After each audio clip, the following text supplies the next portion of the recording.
और खबर आपको उत्तर प्रदेश के श्रावस्ती जनपद के कोना थाना क्षेत्र के उपाध्याय तालाब के पास स्थित मुक्तिधाम से बता दें, जहां पर मुक्तिधाम के अंदर लगे हुए हरे भरे पेड़ों को कटवाए जाने का मामला इकौना थाने पर पहुंच गया है। आपको बता दें कि इसको लेकर के नगर पंचायत कार्यालय का घेराव भी किया गया था और नगर के चेयरमैन के खिलाफ, इसी के साथ शासी अधिकारी और ठेकेदार के खिलाफ जम करके नारेबाजी हुई थी। अब ये मामला इकौना थाने में पहुंच गया है। आपको बता दें कि इकौना तहसील के राजस्व निरीक्षक, जिनका नाम राम नरेश सरोज बताया जा रहा है, उनकी तरफ से अज्ञात लोगों के खिलाफ FIR दर्ज करवाई गई है।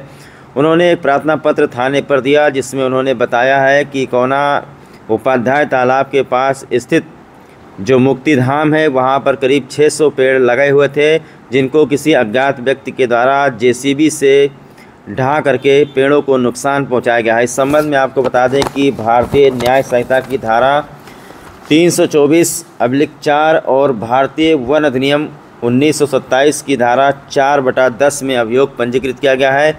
इकौना पुलिस को विवेचना करनी है, जो भी दोषी होगा उसके खिलाफ सख्त से सख्त कार्रवाई की जाएगी।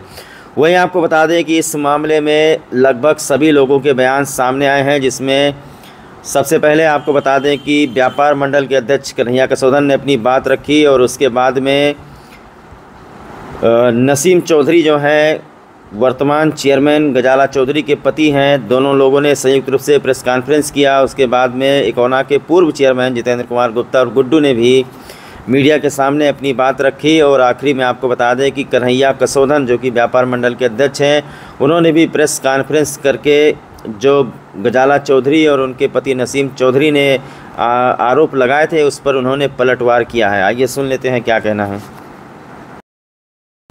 आप सभी सम्मानित पत्रकार बंधुओं को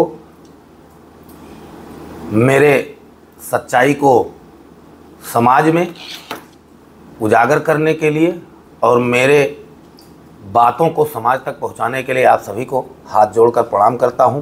आपके आगमन के लिए आपको धन्यवाद है। और अपने नगर इकौना के सभी सनातनियों के चरणों में मैं नतमस्तक हूं। ये मेरे नगर इकौना के सनातनियों के संघर्ष की जीत हुई है।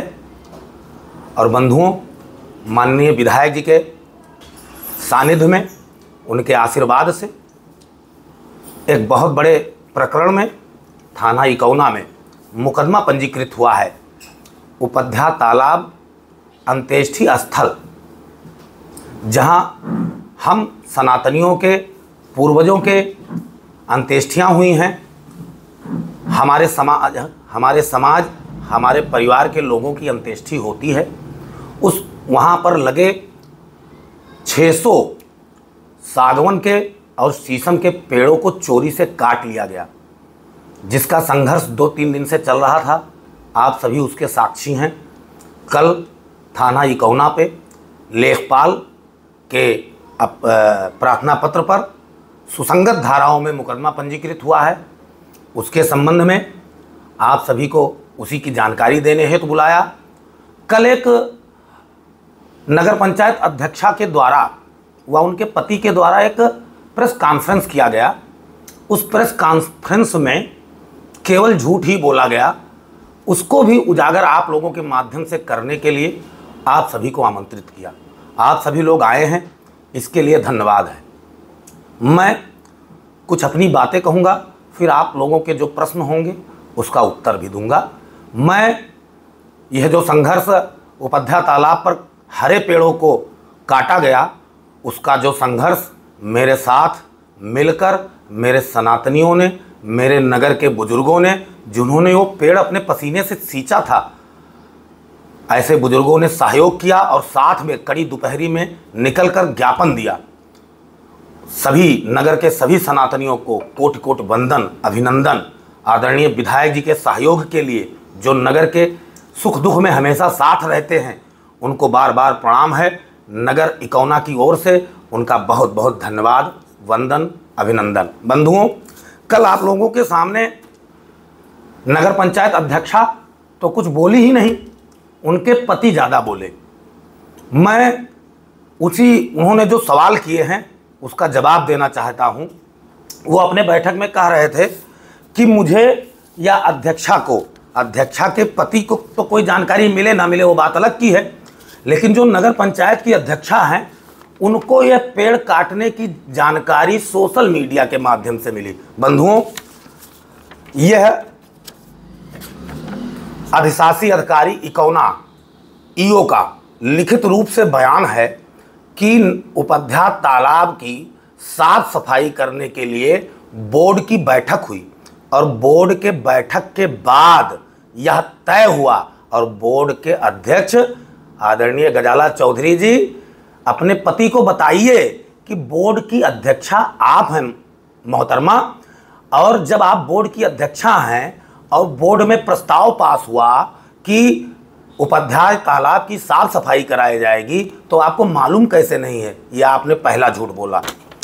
आप चिट्ठी जारी करती हैं 19 तारीख को, जबकि बोर्ड की बैठक उससे पहले हुई। आप 19 तारीख को ईओ महोदय को चिट्ठी जारी करती हैं। इस चिट्ठी से यह प्रतीत होता है, यह प्रमाणित हो जाता है कि आप सब कुछ जानती हैं, केवल अपने बचाव में यह चिट्ठी जारी किया है। आप सब कुछ इसलिए जानती हैं कि उपाध्याय तालाब जिसके ठीक सामने केवल 20 मीटर की दूरी होगी और आपका आवास है महोदया, आपका आवास है। आपकी 3 गाड़ियां, आपकी गाड़ी, आपके पतिदेव की गाड़ी, आपके ससुरदेव की गाड़ी, आपके यहां आपके पति के साथ घूम रहे गैंगस्टरों की गाड़ी वहीं अंदर खड़ी होती है। रोज सुबह आप गाड़ी पे वहीं बैठते हैं, वहीं से शाम को निकलते हैं, आपको पता ही नहीं चला पेड़ कट गया। हम सनातनियों को बेवकूफ़ समझते हैं। आप बताते हैं कि आपके साथ 80% सनातनी आपको आपके तरफ से बयान देने के लिए तैयार है। आपको सनातनियों ने वोट देकर जिताया है। मैं आपको बता दूं, आपको सनातनियों ने वोट दिया नहीं है। एक जयचंद ने सनातनियों को बरगला दिया और आपने बेवकूफ़ बना दिया। षड्यंत्र करके आप और वो जयचंद, जिसको नगर इकौना के सनातनियों ने अपने खून और पसीने से सींचकर बिल्डिंगें उसकी बनवाई, उसको इतना आगे बढ़ाया, उस जयचंद ने चंद पैसों के कारण पति पत्नी ने मिलकर षड्यंत्र करके आपके साथ आपको चेयरमैन बना दिया। और आपको मैं बता दूं, आप चेयरमैन ना आपके परिवार का कोई बना था, ना आप बन पाते। हमारे पूर्वजों ने लाला बैजनाथ जी ने, स्वर्गीय पूज्य लाला बैजनाथ जी ने, पूज्य महाशय जी ने, पूज्य रामेश्वर प्रसाद प्रधान जी ने संघर्ष किया है अपने जीवन में कि आपके परिवार का कोई सदस्य इस नगर पंचायत इकौना की जिम्मेदारी ना पावे, नहीं तो इस नगर पंचायत इकौना को बेच लेगा। और वही होना चालू हो गया। जैसे ही आपको जिम्मेदारी मिली, आपने नगर पंचायत इकौना को बेचना प्रारंभ कर दिया। आप कहते हैं मालूम नहीं है लकड़ी कट गई। बंधुओं, बात लकड़ी कटने की नहीं है, बात तो यह है कि आपने हमारे धार्मिक मामले में, हमारे धार्मिक स्थान पे बिना समाज के किसी बुजुर्ग से पूछे, समाज के किसी अगुआ से बात किए हस्तक्षेप किया कैसे? हम तो आपके किसी धार्मिक स्थान पे हस्तक्षेप करने के लिए नहीं जाते हैं। कोई सनातनी आपके धार्मिक स्थान पे किसी भी प्रकार का हस्तक्षेप करने के लिए नहीं जाता है। आपने क्यों हस्तक्षेप किया? आपको मालूम नहीं है? लकड़ी आपके ही लोगों ने काट के वहां से निकाला है, आपको मालूम नहीं है? मुकदमा दर्ज हुआ है। रुकिए, इंतजार करिए, विवेचना पुलिस करेगी। और बता देता हूं आपको, यह परम पूज्य योगी आदित्यनाथ जी की सरकार है। यह शराबस्ती की जाबाज पुलिस है जो हाजी दद्दन खान जैसे दुर्दांत अपराधियों को गिरफ्तार करने का काम करती है। यह पुलिस बखिया उधेड़ देगी, परत और दर परत आपकी खोलेगी, और असली अपराधी जो भी होगा, जिसने हमारे धार्मिक स्थल से पेड़ को काटा है, उसको जेल के पीछे जाना पड़ेगा। आप कहते हैं मैं उन्माद पैदा करता हूं। उन्माद आप भूल गए नसीम चौधरी, उन्माद आप भूल गई आदरणीय गजाला चौधरी जी। पूछिए अपने ससुर से, नसीम चौधरी जी, पूछिए अपने पिताजी से। नगर इकौना में उन्माद पैदा करने का जिम्मेदारी, उन्माद पैदा करने का ठेका आपके परिवार के पास सुरक्षित है। उसके कुछ उदाहरण मैं आपको बताता हूं। जब हिंदुओं का आस्था का केंद्र मेरछुआ स्थल पर निर्माण होने लगा, जहां हमारी माताएं बहनें मातृ पूजन के लिए जाती हैं, वो चारों तरफ से संप्रदाय विशेष लोगों से घिरा हुआ स्थान है, वहां तमाम गंदगी थी। जब वहां नगर के सनातनियों ने, हमारे नगर के अगुआ वरिष्ठ जनों ने, बुजुर्गों ने धन सहयोग से धन इकट्ठा किया और वहां निर्माण कार्य करने लगे, आपके पिताजी ने वहां रोक लगाया। आपके पिताजी ने तमाम अच्छे मुसलमानों को भी बरगलाकर अपने साथ जोड़ा गलत तरीके से और उसका विरोध किया, हमारा स्थान नहीं बनने दिया। उन्मादी आप हैं। मैं दूसरी घटना आपको बताता हूं। बेचू बाबा चौराहे पर एक, हमारे सभी सनातनी वहां व्यापार करते हैं, दुकानें हैं उनकी, किसी भी प्रकार का कोई मजार नहीं है वहां, फिर भी आपने उन्माद पैदा करने के लिए पूर्ववर्ती सरकारों में वहां मुकदमा लड़ रहे हैं, केवल हिंदुओं से उन्माद पैदा कर रहे हैं। उस मुकदमे का पक्षकार, उस तरफ से पैरवी करता आपका परिवार है। आप उन्मादी मुझे बताते हैं, आप कहते हैं मेरे ऊपर आरोप लगाते हो।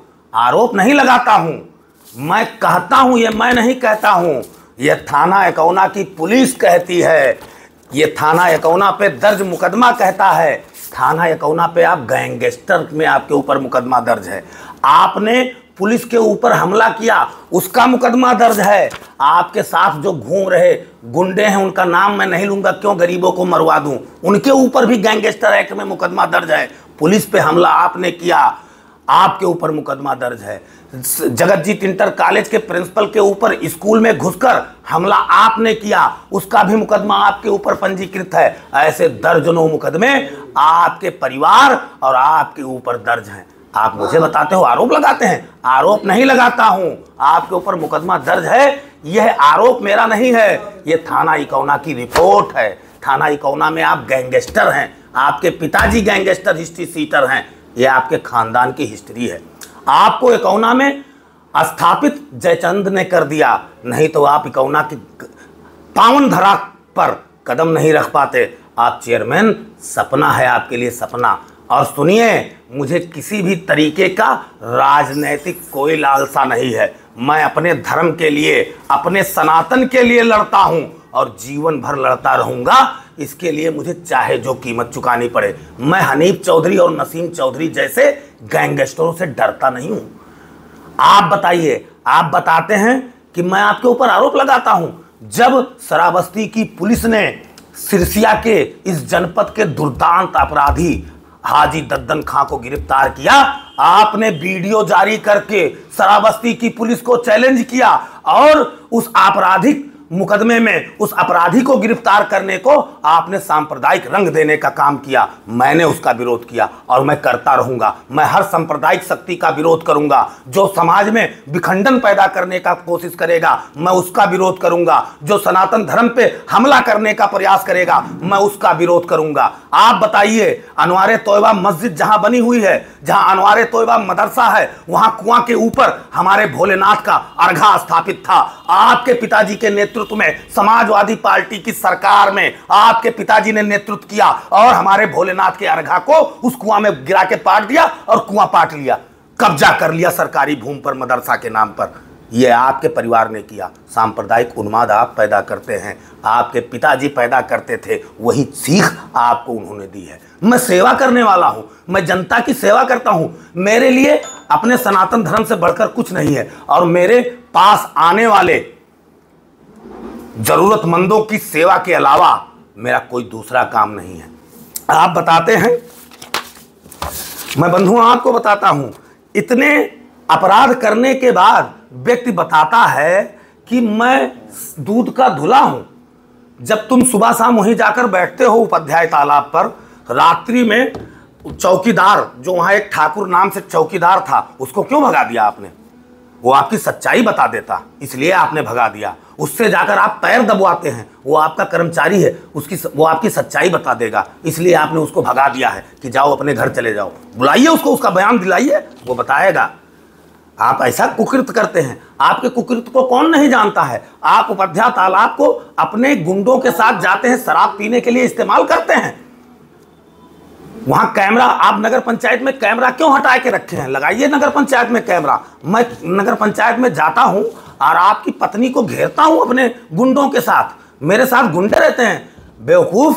मेरे साथ नगर के संभ्रांत व्यक्ति रहते हैं, हरिराम चाचा जैसे लोग, राजकुमार दादा जैसे लोग, और अरुण कुमार गुप्ता जैसे लोग, बड़े व्यापारी मेरे साथ रहते हैं। वो जाते हैं अपनी बात करने के लिए। और अगर मैं तुम्हारे नगर पंचायत में आदरणीय अध्यक्षा जी को जाकर अगर कुछ कहा हूं तो क्यों एप्लीकेशन नहीं दिया, क्यों मुकदमा नहीं लिखाया? तुम दिखा रहे थे कल ऐसे कि इतना एप्लीकेशन मैंने दिया, कन्हैया का कुछ नहीं हुआ। जो सही होता है उसके खिलाफ कोई कार्रवाई नहीं होती है। देखो, मैंने एप्लीकेशन दिया और मुकदमा पंजीकृत हो गया। ये सच्चाई है, इसलिए मुकदमा पंजीकृत हुआ। तुम जो एप्लीकेशन देते हो वो झूठ है, इसलिए मुकदमा नहीं पंजीकृत होता है। क्या समझते हो, शासन प्रशासन में जो हमारे अधिकारी बैठे हैं वो कुछ जानते नहीं हैं? वो सब जानते हैं, वो सब जानते हैं, वो रहम कर रहे हैं तुम्हारे ऊपर।